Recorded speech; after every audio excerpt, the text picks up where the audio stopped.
Batting છે।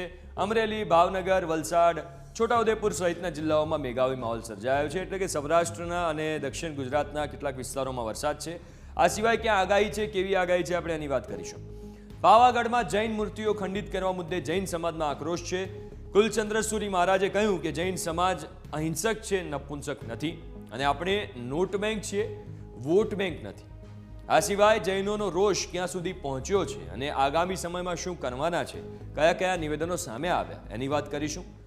અમદાવાદમાં મહારાજ ફિલ્મનો વિરોધ કરવામાં આવ્યો। વૈષ્ણવ સમાજના લોકોએ કમિશનર કચેરી ખાતે આવેદનપત્ર આપ્યું છે અને ફિલ્મ પર કાયમી સ્ટે મૂકવા માટે માંગ કરી છે।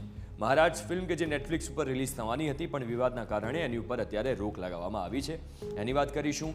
આજે દેશમાં રેલવે વિભાગની 2 ઘટનાઓ સામે આવી, જેમાં એક બાજુ જમ્મુ કાશ્મીરમાં સંગલદાન રેયાસી વચ્ચે ટ્રેનનો પ્રથમ ટ્રાયલ રન સફળતાપૂર્વક પૂર્ણ થયો છે। બીજી તરફ પશ્ચિમ બંગાળના દાર્જિલિંગમાં સર્જાયેલી દુર્ઘટનામાં 15 લોકોના મોત થયા।